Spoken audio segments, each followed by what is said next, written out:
Hello दोस्तों, श्री राधे राधे। आप सभी का स्वागत है। आप सभी को अपने यूट्यूब चैनल में। आप लोग कैसे हैं? ठीक होंगे, स्वस्थ होंगे, बढ़िया होंगे और भगवान की कृपा से बढ़िया ही रहना चाहिए। तो चलिए दोस्तों, आप लोग जितने लोग वीडियो देख रहे हैं, अगर आप सभी चाहते हैं कि आपके घर में भी पंच देवता हो और श्री हरि का, विष्णु का वास हो, तो आप सब इस वीडियो को लाइक करेंगे, चैनल को सब्सक्राइब करेंगे और ज़्यादा से ज़्यादा लोग तक को शेयर करेंगे। जिससे क्या होगा कि आपको धन लाभ प्राप्ति होगी और आपको ढेर सारा तरक्की मिलेंगे। तो चलिए दोस्तों, वीडियो को आगे बढ़ाते हैं। और इसमें है कि ऐसी मूर्तियाँ भूल के भी घर के मंदिर में ना रखें, नहीं तो पूरा घर हो जाएगा नाश। तो वो किस तरह से और कैसे और कौन सी ऐसी मूर्ति है जो हमें नहीं रखना है और कौन सी ऐसी मूर्तियां हैं जो हमें रखना चाहिए। तो चलिए आप लोग बने रहिए। और जो भाई बहन मेरी आवाज़ को और मेरी वीडियो फर्स्ट टाइम देख रही है, तो उनसे यही है कि आप लोग चैनल के कर लीजिएगा सब्सक्राइब, वीडियो को कर दीजिएगा शेयर और लाइक साथ साथ करते ही जाइएगा। और जय माता लक्ष्मी कमेंट बॉक्स में अवश्य में लिख दीजिएगा। तो चलिए दोस्तों, वीडियो को आगे बढ़ाते हैं और देर नहीं करेंगे। तो वो कौन सा देवी देवता है? सबसे पहले दोस्तों ये होता है कि हर एक चीज़ का नियम होता है, जो कि हमें इन नियमों को पालन करना होता है कि हमें कौन सा चीज़ किस समय करना चाहिए और कब करना चाहिए। जैसे कि हमें पूजा करने का रूटीन होता है कि हम पूजा कैसे करें और कब करें। तो ठीक उसी प्रकार हमारे हर एक जितने सारे आदत हैं वो हमारे ऊपर निर्भर होता है कि हमें कैसे करना चाहिए। तो आप लोग को इससे पहले भी हमने एक वीडियो बनाई थी, उसमें देखिए आप लोग ने बहुत सारे प्यार दिए थे। सेम इसी प्रकार इस वीडियो में भी आप लोग देखिएगा। वीडियो थोड़ी बड़ी रहती है, लेकिन इसमें जितने खास और ज़रूरी रहते हैं वो ये होता है कि कोई भी पति हो या पत्नी हो, अगर आपका जो पति पत्नी का धर्म बनता है उस हिसाब से आपका कोई गलत नहीं है, लेकिन उनके लिए भी आपका बेडरूम ही आपके लिए सबसे श्रेष्ठ होता है। नहीं तो आपका किचन और नहीं तो आपका घर का मंदिर।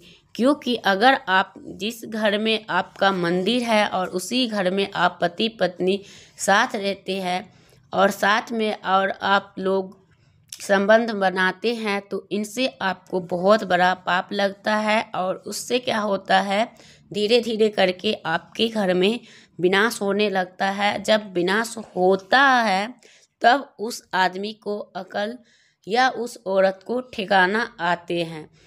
कई घर में औरत ऐसे करने के लिए मजबूर होता है और कई घर में आदमी। तो चाहे वो आदमी हो चाहे ये औरत हो, लेकिन उनको उसी जगहों पे करना चाहिए जहाँ पे उनका स्थान हो, उनका नियम हो।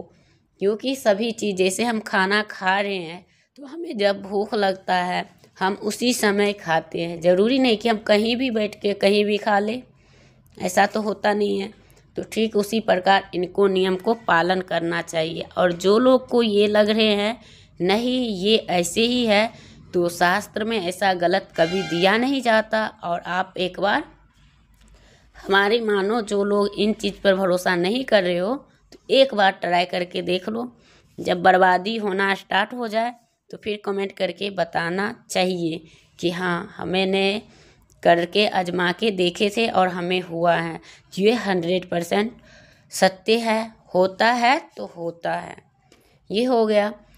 और उसमें क्या है कि जो व्यक्ति घर के मंदिर में, जैसे कि भगवान के जैसे बहुत सारे तस्वीर है या बहुत सारे हमने 1 से 2 इंच 2 इंच, 1 इंच, 2 इंच चल जाता है, 2.5 इंच तक के मूर्तियाँ चलते हैं। इससे बड़ी मूर्तियाँ अगर आप रखते हैं घर में तो फिर आपको, ऐसे तो कहते हैं नहीं रखना चाहिए, और जो लोग रखते हैं तो उनको प्राण प्रतिष्ठा करके ही मंदिर में विराजमान करना चाहिए। और करने के साथ साथ आप मंदिर में रख रहे हो और उनका पूजा पाठ नहीं कर रहे हो और उनके बाद आप जो है, तो यही होता है। और जो व्यक्ति इन चीज़ को लिए सोचते हैं तो वही इन चीज़ को नियम करते हैं। और उनको घर में उतने बड़े बड़े मूर्तियाँ को हमेशा उनको डेली दोनों टाइम पूजा करनी चाहिए, दोनों टाइम उनको भोग लगाना चाहिए, दोनों टाइम उनको धूप दीप दिखाना चाहिए। और जब आप घर के मंदिर में दीपक जला रहे हैं तो आपको 2 दीपक लगाना शुभ होता है, जैसे कि एक गाय का घी का और एक आपको तिल का तेल का। और दिन देख के जलाया करिए। अगर मंगलवार शनिवार पड़ जाते हैं तो आप सरसों तेल का जलाइए, और दिन पड़ता है तो आप तिल के जला सकते हैं। और तेल के जब जलाएं तो बाएं साइड रखें, और जो घी के जला रहे हैं तो आप दाएं साइड रखें। तो इन चीज़ के भी नियम करना चाहिए। और जब पूजा कर रहे हैं तो आपका जो जल होता है कलश का, वो भी बाएं साइड ही रखा जाता है, जिससे कि पूजा का पूरा लाभ पुण्य प्राप्त होता है, जिससे कि हमें फल प्राप्ति होते हैं। और हम जो अपने इष्ट देवता से मांगते हैं जो वही हमें प्राप्त होता है। तो बहुत सारे लोग ये कहते हैं ना कि हम पूजा कर रहे हैं तो हमें इसका फल क्यों नहीं मिलता, क्योंकि इसलिए नहीं मिल पाता है, जो आप पूजा तो कर रहे हैं, मन आपका कहीं है और ध्यान कहीं है, तो इस वजह से भी होता है। और कई बार ये भी होता है कि आप दीपक जला रही है या तो सीधा साइड जला रही है या तो उल्टा साइड जला रही है, या जल रख रही हो तो उल्टा साइड या सीधा साइड, ये चीज़ के हमने मतलब ये चीज़ का जो लोग नहीं नियम करते हैं और जैसे वैसे कर देते हैं तो फिर उनका नतीजा दुष्प्रभाव ही होता है, और उनके घर में नकारात्मक वाली सोचे रहते हैं, और हमेशा कोई न कोई ऐसे नकारात्मक वाली बातें होता ही होता है। तो इसलिए कहता है इन चीज़ों को नियम को पालन करें और इन चीज़ से हमें बचनी चाहिए, जिनसे कि हमारी रक्षा हो और हमारी घर में तरक्की तथा उन्नति हो। और इन चीज़ों को आपको नियम पालन करना चाहिए। तो अगर आप इतनी बड़ी बड़ी मूर्तियाँ रख रही है और इसी में आप ही लोग का ऐसे भी सवाल आएंगे कि हाँ, जो जॉब कर रही है अगर वो, तो उनके लिए ख़ास तौर पे यही कहा गया है कि जो आप वर्किंग लेडीज़ है और आपको पास समय ही नहीं है तो आप इन मूर्तियों को घर में रखिए नहीं। क्योंकि अगर आप किसी देवी देवता को, और ख़ास तौर पे पत्थर का और धातु का चीज़ ले आते हैं और घर में रख देते हैं, और उनको दोनों टाइम अगर उनका भोग नहीं लग पाता है तो उनका पाप आपको लगता है, कि जो संसार में कोई नहीं मिटा सकता। तो उन्हीं को कहा जाता है विधि के विधान, जो कि कोई टाल ही नहीं सकते। तो इससे अच्छा कि आप तस्वीर रखिए पंच देवता का और उन्हीं के पूजा करिए। तो अब बहुत सारे लोग का ये भी प्रश्न होगा कि पंच देवता कौन हैं।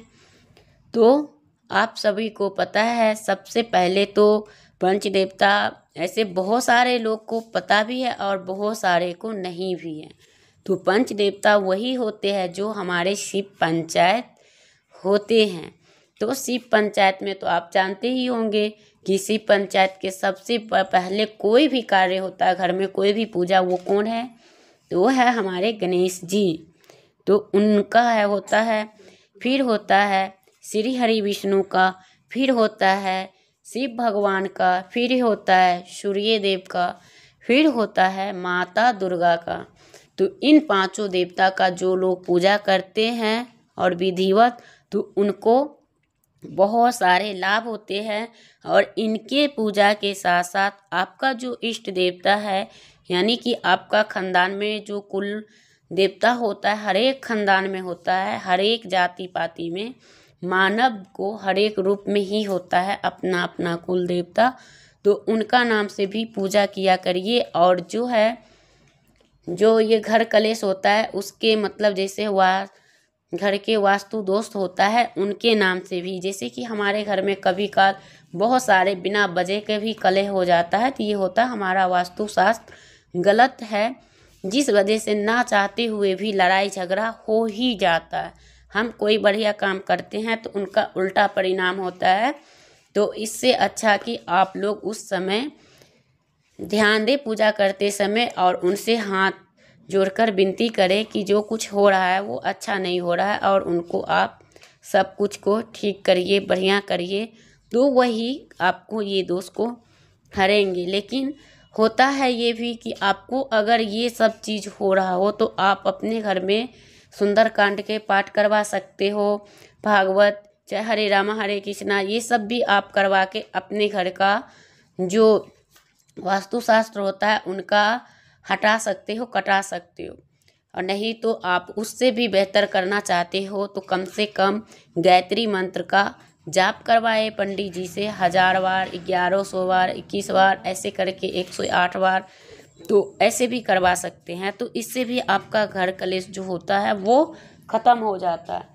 और जो व्यक्ति इन चीज़ को मतलब जान रहे हैं, देख रहे हैं कि बिन वजह का वजह हो रहा है और जो इन घर का जो मुख्य सदस्य होते हैं तो उन पे ये असर पड़ता है। क्यों पड़ता है? क्योंकि वो ना चाह के भी इनको नकारता है। नकारना का मतलब यही होता है, वो सोचता है सही है, जो हो रहा है अच्छा है, तो उनका वही होता है कि संसार में कभी भी जीवन में उनका सुखी नहीं वो रहता है।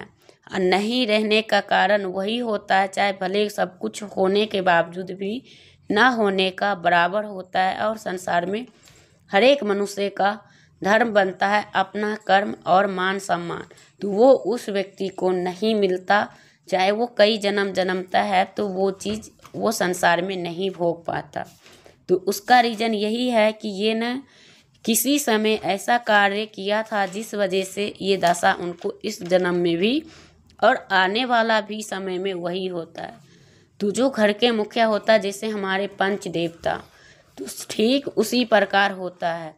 तो अगर पंच देवता नहीं होते तो हमारा संसार में जो कहते हैं लोग ये सत्य नहीं है, ये चीज़ नहीं होता, तो सत्य नहीं है, क्यों न लोग अपने आप मर जाते हैं, क्यों न अपने आप पैदा कर लेते हैं, ऐसा क्यों नहीं होता? जब भगवान है नहीं तो ऐसा होता क्यों है? जब आप हृदय से पुकारेंगे तभी तो पता चलेगा। जब आप पुकारते ही नहीं तो आपको कहाँ से पता चलेंगे कि हाँ क्या है और क्या नहीं है? तो यही सब होता है। तो वही होता है घर का जो मुख्य सदस्य होता है उन्हीं का रहता है। और वो जो करता है, अगर वो भला करता है तो सबका भला ही होता है, अगर वो बुरा करता है तो सबका बुरा होता है। तो उसका पीछा सबसे बड़ा हाथ उन्हीं व्यक्ति का होता है। और उसमें कि जो व्यक्ति इन पूजा पाठ में अगर समय नहीं बिताना चाहते हैं तो उनको ख़ास तौर पे इन वीडियो को, तस्वीरों को रखना चाहिए और उनको मूर्ति धातु वाला, अष्ट धातु वाला, चाहे पत्थर वाला कभी नहीं रखनी चाहिए। क्योंकि रखने का महत्व ये है कि अगर आपने भोग नहीं लगाए और इस चीज़ का नियम पालन नहीं किए तो कहते हैं जब लाना नहीं था, सेवा करना नहीं था, तो इनको लाना नहीं चाहिए। क्योंकि ये हम नहीं कहते हैं, ये शास्त्र में ही दिया गया हुआ है। जब हम भला नहीं कर सकते तो बुरा भी करने का हक नहीं है। अगर यही मूर्तियाँ दूसरे घर में जाएंगे तो उनको सभी लोग पूजा आव भाव से करेंगे, जो कि इनका गृह प्रवेश भी होता है, वो द्वार प्रवेश भी कराया जाता है। और इनका अच्छे तरीक़ा से इनका जो होता है संकल्प दिया करवाए जाते हैं पंडित द्वारा, फिर मंदिर में उनका स्थापित किया जाता है। बिना प्राण प्रतिष्ठा का कोई इतनी बड़ी मूर्तियां रखना ही नहीं चाहिए। अगर जो लोग रख रहे हैं और उनको पूजा पाठ नहीं कर रहे हैं, जब जी करा तो कर लिया, नहीं तो अपना खा पी के मौज कर रहे हैं, तो वो बहुत जल्द आपको नाश या विनाश के रूप में काल प्रकट होके आपको कर देंगे। तो इन चीज़ से डरिए। और जिनके घर में 4-5 गणेश जी का मूर्तियाँ रह रहे हैं तो वो भी सावधान रहे कि आपके घर में सम से विषम ना हो। आप बहुत तो 2 रख सकते हैं। 2 के अलावा तीसरा, चौथा, पाँचवा नहीं रखना चाहिए, नहीं तो आपको बहुत बड़ा दुष्प्रभाव पड़ सकता है। जहां आपको जो फायदा होने वाला है वहां पे आपको घाटा और नीचता की हद पार हो जाता है मनुष्य का, कि उनका सोचने का समर्थन नहीं होता कि हम क्या सोचें क्या करें, तो वो ऐसे ही कुछ घटिया घटिया काम करने लग जाता है। तो ये सब इन्हीं देवी देवता को वजह से होता है। और मूर्तियाँ इस साइज के रखें जो आपकी उंगली के बराबर हो, तो उसी बराबर के रखना चाहिए। और उनको दोनों टाइम पूजा पाठ करनी चाहिए, भोग लगानी चाहिए। और उनका नहीं आपको समय मिल रहा हो तो कम से कम महीना में 2 बार वस्त्र चेंज करके धो दीजिए, फिर उनका रखिए। अगर आप तस्वीर ही रख रहे हैं, आपकी तस्वीर पर जल्ले मकोड़े कीड़े मकोड़े हो गए हैं, तो उन चीज़ों को भी ध्यान रखिए कि इतना गंदा ना होने दे। रखने का ये शो नहीं है, ये शो पीस जो आप लेके रख लिए हैं, नहीं, इनमें इनको आप कैद बना के कैदी करके रखे हैं, तो इनका ध्यान भी रखना आपका धर्म बनता है। नहीं तो आप सबको लग रहा हो कि भगवान नहीं है, तो करके देखिएगा कि आपको बहुत जल्दी इनका भी रिजल्ट देखने को मिल जाएगा। और वीडियो तो हम बना रहे हैं और बनाते रहेंगे, और ये चलता ही आएगा। तो आप लोग कभी ना कभी कमेंट करके ज़रूर ही बताइएगा कहाँ क्या सही था या गलत है, तो वो भी ज़रूर करके एक बार नहीं हो विश्वास तो आजमा के देखिएगा। ऐसे हमने गुरुवार वाले वीडियो में बताई थी, तो एक ने बहन ने कमेंट किया कि हाँ उसमें होता है, उसी में नहीं होता है। हर एक व्रत त्योहार में जो विघ्न डालते हैं या खुद से करके आजमाते हैं कि करके देखो तो होता है कि नहीं, तो सच में और ये सत्य है, और सत्य कभी झुठलाया नहीं जाता। जो शास्त्र में दिया गया है वो घटना घटित होके रहता है, तो उनको मानना चाहिए और ये नहीं कि उनको आजमाना चाहिए। तो ये है। और संध्या काल में आप दीपक बाती जला सकते हैं, पूजा पाठ कर सकते हैं। समय ना मिले तो आप मंत्र जैसे कि पाठ होता है ये सब छोड़ दे, लेकिन भोग और प्रसाद ज़रूर चढ़ाना चाहिए। जो वर्किंग लेडीज हैं उनके लिए भी है, और जो घर हाउस वाइफ है सबसे बड़ी बात वही है कि जितना पूजा और जितना गृहस्थ में रह के वो फल पा रहे हैं, इतना कोई वर्किंग लेडीज पा ही नहीं रही है। क्योंकि वो इतने सारे चीज़ कर रहे हैं, उनका काम के से ज़्यादा महत्व इनका होता है कि वो सभी मेहमानों को भी अपना देवता समझकर आव भाव करता है और घर के संभाल के रखते हैं। जो सारे काम छोड़ छाड़ के भाग जाते हैं काम पे, तो वो भी मतलब नारी नाम का कोई वो नहीं होता। तो चलिए दोस्तों, वीडियो को करूँगी यहीं पे एंड, फिर मिलती हूँ एक नया वीडियो के साथ। श्री राधे राधे।